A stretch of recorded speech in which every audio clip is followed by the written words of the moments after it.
To be honest, I didn't think it was that serious at the time, but I suppose you could say I humiliated myself. Or perhaps I embarrassed him. My name is Brenna, and I am 31 years old.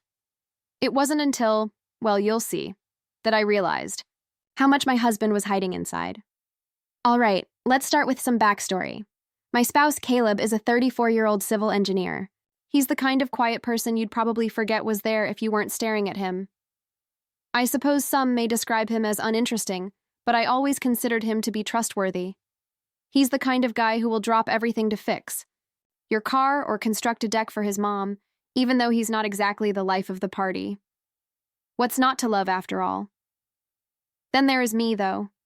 Although I wouldn't describe myself as a social butterfly or anything, I enjoy being out there, meeting new people, sharing my experiences, and making others laugh. I'm a lot, but not in a negative sense, according to Caleb.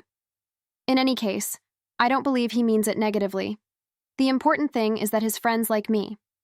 Caleb's pals, whom he has known since high school, invited him to join them for a night out a few weeks ago. They told him to bring me this time, but apparently they do this once a month or something. Strange, isn't it?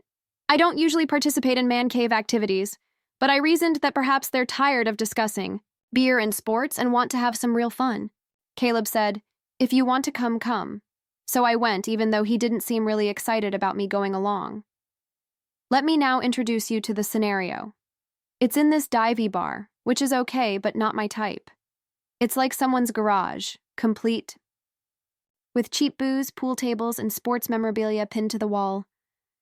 "Brenna, finally we get to see what Caleb's been hiding," exclaimed Caleb's buddies, who were already a couple rounds deep when we arrived, which made me giggle because, really? What else do you do? It didn't seem serious to me. I understand that Caleb was already wishing he had left me at home, even if he kind of grinned. If they wanted me there, I thought I'd take advantage of the fact that this was his thing. Depending on who you ask, this is where everything went wrong. During our conversation at this sticky table, his pal Ethan begins to make jokes about Caleb's work. It was all light-hearted teasing, but Caleb has always been strangely sensitive about his job. "Oh, Mr. Engineer, can you build me a treehouse?" I appreciate that he takes pride in his work, but occasionally I think he takes himself too seriously. I don't know why, but I just went for it when Ethan asked me what it's like to be married to him. Everyone laughed when I said something like, "Oh, Caleb, he's great, when he's not working late to make sure the lines on the road are straight." Caleb didn't laugh, but I reasoned that it was a joke. Relax. It kind of spiraled from there. To be honest, I wasn't trying to be cruel. However, I suppose I don't have much of a filter if you get me drunk. I explained to them how Caleb maintains this spreadsheet with all of the information. The economy is on the verge of collapsing, and we spend money as if we were in 2008. I joked that he would look up gas prices before filling up, as if those 20 cents would make or break us. He previously attempted to persuade me to discontinue my yoga membership because stretching is free, I even stated. The boys loved it. They were going crazy. I briefly had the impression that I was the main attraction. Caleb, on the other hand, was simply sitting there drinking, his face growing redder by the second. However, he remained silent, so I assumed he was okay. He would tell me if he had a problem, wouldn't he? I felt rather well by the time we arrived home. I believed I had left a lasting impact, made his buddies laugh, and perhaps even relaxed Caleb a bit. But I froze when he turned to face me and said, "What the hell was that?" as soon as the door closed. That's not how he ever speaks to me. Although we have had disagreements in the past, Caleb is not the type to rage or even raise his voice. I was at a loss for words as he simply stood there looking at me as if I had done something that could not be forgiven. I questioned, "What are you talking about?" "You don't get it, do you?" He simply shook his head before retiring to bed. That's all. Nothing. No fight. No explanation. For hours I sat there mentally reliving the entire night in an attempt to determine what I had done that was so awful. To be honest, I still don't understand. He might have been ashamed, but I didn't lie about anything. That's exactly how he is. Very pragmatic, frugal, and a bit too serious for his own good. Perhaps I shouldn't have told his pals all of that, but they were having a good time and were laughing. That's the point, right? I considered saying I was sorry the following morning, but I asked myself, for what? Speaking the truth? So I didn't. He didn't mention it again, so I assumed it would go away. The problem is that it didn't. The days that followed were uncomfortable. When Caleb did talk to me, it was mostly about business, including groceries, bills, and other practical matters that he loved to stress over. He was just pouting, I reminded myself, and he will move on. He always did, after all. Since Caleb was not the kind to harbor resentment, I assumed that he would recognize that he was exaggerating and that things would return to normal. However, they didn't. Little things were the first. He would arrive home later than normal, claiming to have lengthy meetings or deadlines. His work may be hard at times, so that wasn't unusual. Now, though, it seemed like he was deliberately avoiding me. Even when I questioned him about his buddies, he would shrug and reply, "They're fine." I detested it when he would simply nod or respond with one-word responses like, "Yeah," or "Sure." I had been married to Caleb for 4 years, and we had been together for 6. Who is perfect? We weren't, but this implicit understanding had always been between us. Even if I was a little impulsive or emotional, he allowed me to be myself. I also valued his stability and groundedness.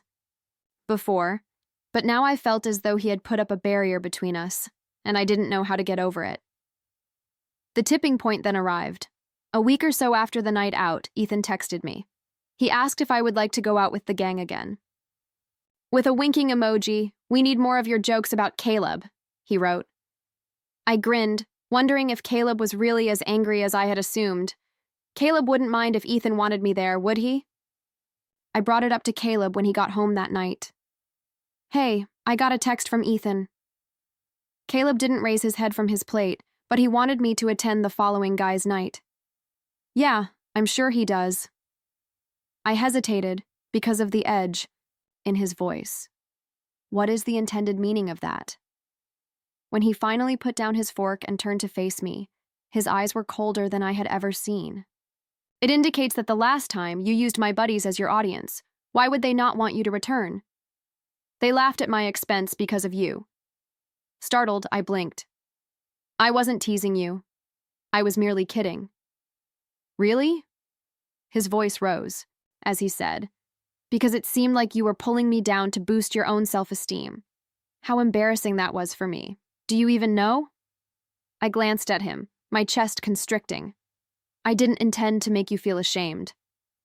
"Yeah, maybe next time you can find a way to have fun that doesn't involve making me look like an idiot." "I thought we were all having fun." That was a powerful blow. "I'm sorry if I hurt your feelings, but you're blowing this far out of proportion." Caleb wasn't a yeller, but the wrath in his voice burned through me. He shook his head and got up, carrying his plate to the sink, saying, "It wasn't that serious." "Brina, you don't understand." "You never do." I was astounded by that. Even more frustrating than the rage was the way he spoke, as if he had already given up on me ever comprehending. Perhaps he was correct. I didn't understand. In our relationship, Caleb had always been the one who took things easy and was solid and steady. I had never seen him this way before, hurt, angry, and aloof. I felt uneasy, as if I had lost control of our relationship. I wanted to make things better, but I had no idea how. It seemed silly to apologize, and to be honest, I didn't believe I had done anything really wrong. However, the tension between us was too great, so I chose to divert my attention, as I often did when I was stuck. Over the next 3 days, I went shopping, had lunch with friends, and spent hours looking through Instagram. I could sense Caleb's dissatisfaction each time he passed the gifts that began to pile up at the door, even though he remained silent about them. Then he dropped the bomb one evening. My stomach dropped when he remarked, "I think we need to talk," as I was half watching a reality show on the couch. Aren't those words always bad? Roughly, I tried to sound informal as I inquired. He took a seat across from me, looking grave. "About us." I chuckled uneasily. "How about us?" "Do you know if we've ever been on the same one that threw me?" "I feel like we're on different pages," he continued, "and honestly, I don't." "What are you discussing? We've spent years together." "Yes," he responded in a forceful but composed voice. "And throughout all that time, I've always made an effort to be the responsible one, the steady one, the one who keeps everything from falling apart while you do as you like. I became irritable. It's unfair, I also contribute. Do you? He raised an eyebrow in question. Since you spend money we don't have and make jokes about me to please my friends, it feels like I'm the one keeping us afloat from where I'm sitting. That is untrue. With a trembling voice, I snapped. Caleb, I work hard. This house is run by me, he interjected, raising his voice for the first time. You keep it running. I'm the one who cleans up your mess, both literally and figuratively. Half the time, Brina, and the other half I'm too busy working to even notice the mess you've left behind. Tears pricked at the corners of my eyes, but I fought the need to cry. What the heck? Do you consider me a burden of some sort? The quiet was oppressive, and he did not immediately respond. I think you don't take anything seriously, he said. Not me, not our marriage, not our future. Furthermore, I'm not sure how long I can continue to act as though that doesn't concern me. I was devastated by that. What are you saying then? That you wish to depart? With a groan, he combed through his hair. I'm not sure, Brina, but I can't continue to live this way. There must be a change.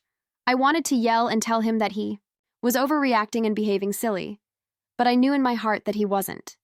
I had relied on Caleb so much that I had never given it much thought as to how it would feel for him, because he had always been the responsible and dependable one.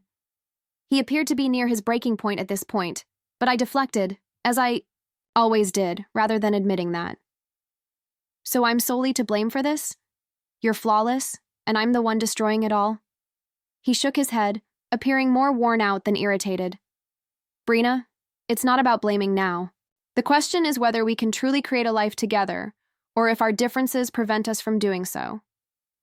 For once, I lacked the words to dispute with him and tell him that he was mistaken. Caleb slept on the couch that night, and without saying goodbye, he departed for work the following morning. I wandered around the house all day, mentally reliving our talk over and over. A part of me was upset with myself for allowing it to get this far, and with him for being so cruel. However, I also felt afraid. What if he was telling the truth? Could it be that I had pushed him too far? I wish I could claim that I had a sudden, profound realization of my selfishness and made a commitment to change at that same moment. In actuality, though, I still didn't think I was the issue. I assumed Caleb would ultimately calm down, as he always did, but I felt he was being too theatrical and exaggerating everything. However, things were different this time. Caleb began to distance himself more and more over the course of the following weeks. He ceased sending texts, the day he ceased inquiring about my day. He began going out with his pals once more once he arrived home, but he didn't invite me. What's the worst? I had no idea how to fix it. Then I heard him on the phone one evening. He was speaking to someone in the kitchen in that quiet, solemn voice he reserved for when he didn't want me to hear. His statement, "I don't think she'll ever change," stood out to me even though I couldn't understand all he said. It was like a kick to the belly. Was I the subject of his remarks? Was he letting his friends know that he was over me? Was he speaking to someone else, or worse? That night, I didn't get any sleep. By the time Caleb went to bed, I was exhausted from the worst-case possibilities that were running through my head. "To whom are you speaking?" I blurted out. He gave me a shocked expression. "What? Talking on the phone?" I sat up and said, "To whom are you speaking?" He rubbed his temples and moaned. I scowled and said, "It was Ethan." "Why?" "Because I wanted someone to talk to," he added in a sad voice. His statement, "and I can't talk to you," was more painful than anything else he had said. "Why not?" "Because you don't listen, Brina," he replied, his voice breaking. "You never have." Suddenly, the barrier between us seemed enormous. Long after Caleb went to sleep that night, his comments continued to resonate with me. He had said something similar before, but this time, for some reason, it felt different. "You don't listen." Perhaps it was the tone of his voice, or perhaps it was the way he seemed more resigned than angry, as if he had already decided where this was going. The tension between us only increased in the days that followed. Caleb began working more hours and returning home later. He remained aloof while he was at home and hardly talked to me unless it was for a practical reason.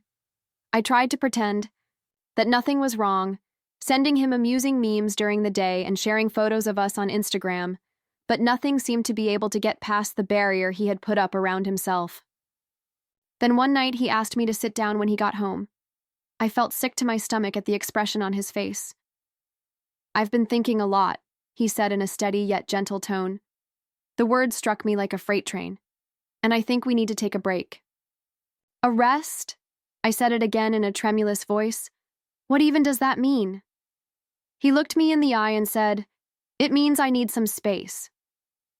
I must determine whether this is what I desire, what I desire." Tears started to form, but I fought them back. "You've simply given up on us, then?" "I'm not giving up," he stated resolutely. "But Brenna, I can't do this any longer." His words hurt, but I couldn't help but go on the defensive. "I can't keep feeling like I'm the only one trying. You don't think I'm making an effort? How much I do for you and us is beyond your comprehension." With a groan, he combed through his hair. "I don't want to imply that you don't contribute, but it seems like we're constantly working against rather than with one another. Additionally, I'm tired." I wanted to dispute with him and tell him that he was being unjust, but I was stopped by the expression on his face. He was hurt, not only angry, and I knew in my heart that he had every right to feel that way. He said, "I'll stay at Ethan's for a while," and got to his feet. He abruptly left after saying, "We can talk again when we've both had some time to think." The weeks that followed were a blur. I initially told myself that he simply needed to release some pent-up energy and would return in a few days. However, as the days stretched into weeks, I began to see that this was more than a passing phase. For the first time, I began to consider the possibility that Caleb might not return at all because he was sincere about his need for solitude. I attempted to contact him by texting and leaving voicemails, but he responded in a brief and aloof manner. On one occasion, I even went to Ethan's house, but Caleb wouldn't let me in. He seemed to be excluding me from his life, and I wasn't sure how to react. Even worse, I couldn't hold him accountable. Despite my desire to portray myself as the victim, I couldn't deny my part in driving him away. When he tried to express to me how much it hurt, I disregarded his sentiments, made fun of him to please my friends, and took him for granted. I was now paying the price for it. Caleb and I finally got together to speak. He recommended a calm cafe, a spot free from interruptions where we could have an important discussion. My heart hurt as I saw him enter. Although he appeared worn out, he exuded a serenity that I hadn't noticed in a while. The words hit me like a kick to the belly, but I pushed myself to remain calm. "I've been doing a lot of thinking," he began, once we were seated, "and I think it's time for us to go our separate ways." I said in a voice that was almost audible above a whisper, "You're sure?" He gave a nod. I wanted to protest and plead with him to give us another chance, but I knew in my heart that he was right when he said, "I love you, Brenna. I always will, but I don't think we bring out the best in each other, and I think we both deserve more than that." Our marriage had devolved into an unending loop of miscommunications, wounded sentiments, and unsaid animosity. I also couldn't deny that we had reached a breaking point, even though I didn't want to lose him. We ultimately decided on a fresh start. I continued to live in the house while Caleb moved out. Despite the sorrow, there was a strange sense of comfort in knowing that we were both free to start again once we divided our assets in an amicable manner. I can see my mistakes when I look back. I didn't take Caleb's feelings seriously until it was too late, because I let my impatience and need for attention take precedence over the things that truly mattered. I'm still working things out, even though I wish I could say I've changed and learned my lesson. I just know that I lost a fine man, and I am solely responsible for it.